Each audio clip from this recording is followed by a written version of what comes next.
الرحمن الرحیم۔ معزز سامعین، انشاءاللہ تعالی آج آپ کو ایک بابرکت جملے کے بارے میں کچھ بتانے کی سعادت حاصل کروں گا۔ ایسا جملہ کہ جو ہم بچپن سے ہی اپنی ماں باپ کے گود میں سیکھ لیتے ہیں اور اس جملے کی اہمیت کی طرف ہماری توجہ نہیں رہتی ہے۔ مختصر سا جملہ لیکن اس کی برکتیں بے شمار ہیں۔ وہ جملہ ہے بسم اللہ الرحمن الرحیم، جس کو ہم تسمیہ یا بسملہ کہتے ہیں۔ اس کے معنی پر غور کیجئے کہ اللہ تبارک و تعالی کا ذکر ہے، اللہ تعالیٰ کی رحمت کا ذکر ہے، اللہ تعالیٰ کی شان کا ذکر ہے، اور ہر اچھے کام سے پہلے ہمیں اس کو پڑھنے کی ترغیب دی گئی ہے۔ اللہ تبارک و تعالی کے پیارے رسول صلی اللہ تعالی علیہ وسلم نے اس کا حکم دیا ہے کہ کل امر ذی بال لا یبدأ فیہ بسم اللہ فہو ابتر۔ ہر وہ کام جو کہ اہم ہو، شان والا ہو، جائز ہو، اس سے پہلے اگر بسم اللہ نہ کہا جائے تو اس کام میں برکت نہیں ہوتی، وہ کام برکت سے خالی ہوتا ہے۔ تو دیکھیے، برکت اگر حاصل کرنا چاہتے ہیں ہم تو اس جملے کو، ان کلمات کو یاد کریں، ان کے معنی و مفاہیم کو سمجھیں اور اس کو پڑھیں۔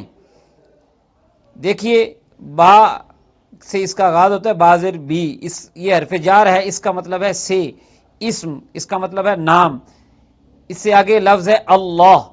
اللہ اس میں جلالت ہے، اللہ تبارک و تعالی کا ذاتی نام ہے، ایسی ذات کا نام جو کہ ہمیشہ سے ہے، ہمیشہ رہے گی، اور جو تمام صفات کمالیہ کی جامع ہے، جس میں تمام کمال والی صفات پائی جاتی ہیں۔ اور اللہ کے بعد الرحمن ہے اور پھر الرحیم ہے، یہ دونوں اللہ تبارک و تعالی کی صفتیں ہیں، اور دونوں صفتیں رحمت سے مشتق ہیں، دونوں مبالغہ کے صیغے ہیں۔ مطلب یہ ہے کہ الرحمن بہت مہربان، الرحیم بہت رحم کرنے والا، جس کی رحمتوں کا کوئی اندازہ نہیں لگا سکتا۔ اللہ تبارک و تعالی نے قرآن حکیم میں ارشاد فرمایا وَرَحْمَتِي وَسِعَتْ كُلَّ شَيْءٍ، اور میری رحمت ہر شے پر چھائی ہوئی ہے۔ اور دیکھیے کہ اس جملے کے ساتھ ہم آغاز کرتے ہیں اپنے کام کا۔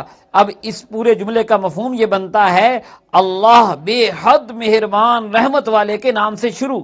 یعنی جو بھی کام میں کر رہا ہوں، چاہے لکھ رہا ہوں، چاہے پڑھ رہا ہوں، چاہے دروازہ کھول رہا ہوں، چاہے کھانا کھانے لگا ہوں، ہر کام سے پہلے میں اس ذات کا نام لے رہا ہوں جس ذات کی مدد اور برکت سے ہی سارے کام ہوتے ہیں۔ تو جب یہ ہم نے نام لیا تو کتنی برکات کا نزول ہوگا۔ اسی لیے ہمیں یہ نہیں سوچنا چاہیے کام چھوٹا یا بڑا، ہر کام سے پہلے ہمیں اللہ کا نام لینا چاہیے۔ جیسے کہ تفسیر قرطبی میں ہے اغلق بابا کا وذکر اسم اللہ، دروازہ بند کرو، اللہ کا نام لو۔ اطفی مصباح کا وذکر اسم اللہ، اپنا چراغ بجھاؤ، اللہ کا نام لو۔ وخمر اناء کا وذکر اسم اللہ، اور جب برتن ڈھانپنے لگو تب بھی اللہ کا نام لو۔ وأوقی سقاء کا وذکر اسم اللہ، اور اپنی مشک کا منہ بند کرنے لگے ہو تب بھی اللہ کا نام لو۔ یعنی ہر کام سے پہلے اللہ تعالیٰ کا نام لیں۔ اور یہ سنت اللہ تبارک و تعالی کی ہے کہ جب اللہ جل جلالہ نے اپنی کتاب لا ریب کا آغاز فرمایا تو اس کے شروع میں بھی بسم اللہ الرحمن الرحیم ہی کو رکھا ہے۔ دیکھیے، جو ترتیب ہمارے پاس جو موجود ہے یہ بھی توقیفی ترتیب ہے۔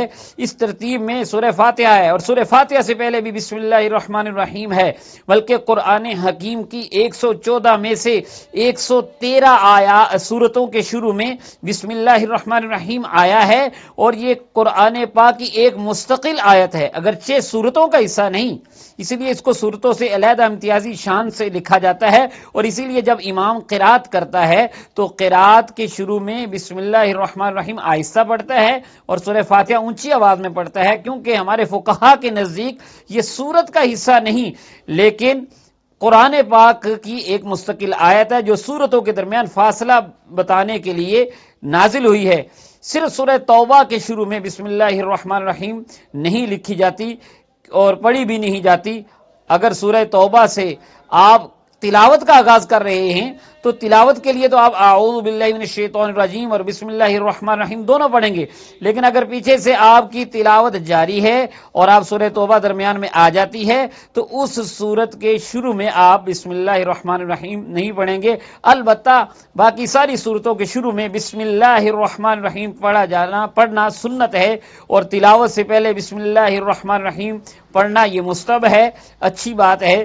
تو قرآن حکیم کا آغاز بھی بسم اللہ الرحمن الرحیم سے ہوا، تو اب ہمیں یہ چاہیے کہ ہم اپنے ہر کام کے شروع میں بسم اللہ الرحمن الرحیم پڑھیں۔ دیکھیے قرآن پاک میں 114ویں مرتبہ بھی بسم اللہ موجود ہے۔ حضرت سلیمان علیہ السلام کے خط کے بارے میں سورہ نمل میں 30 نمبر آیت میں بتایا گیا، انہ من سلیمان و انہ بسم اللہ الرحمن الرحیم، یعنی حضرت سلیمان کا جو خط تھا اس کے شروع میں بھی بسم اللہ الرحمن الرحیم لکھا گیا۔ پتہ یہ چلا کہ بسم اللہ الرحمن الرحیم پڑھنا لکھنا اپنے کام کے شروع میں یہ انبیاء کرام علیہ السلام کی سنت ہے، اور میرے اور آپ کے آقا حضرت محمد مصطفیٰ صلی اللہ تعالی وسلم کی بیشتر دعائیں جو کہ کاموں کے شروع میں ہیں، ان کے شروع میں آپ دیکھیں گے کہ بسم اللہ ہے۔ جیسے مثال کے طور پر کھانا کھانے سے پہلے کیا ہم پڑھتے ہیں؟ بسم اللہ وعلی برکت اللہ۔ اسی طرح دیگر دعاؤں میں آپ دیکھیں تو اب اس گفتگو کو سننے کے بعد ہمارے اندر یہ جذبہ پیدا ہونا چاہیے کہ ہم جائزہ لیں، صبح سے لے کر شام تک اور شام سے لے کر صبح تک ہم سینکڑوں ہزاروں کام کرتے ہیں، کیا ہم ان سے پہلے بسم اللہ الرحمن الرحیم پڑھتے ہیں؟ اگر آج ہم یہ سوچنا شروع کر دیں انشاءاللہ تعالی انقلاب آ جائے گا، ہمارے کاموں میں اللہ تعالیٰ کی طرف سے برکات کا نزول ہوگا۔ جو ہماری توجہ اس جملے سے ہٹی ہوئی ہے، اتنا آسان جملہ اور اتنی برکتوں والا جملہ ہے، اس سے انشاءاللہ تعالی ہمارے سارے مسئلے حل ہو جائیں گے، بیڑے پار ہو جائیں گے۔ اللہ تعالی ہم سب کو اس پر عمل کی توفیق عطا فرمائے۔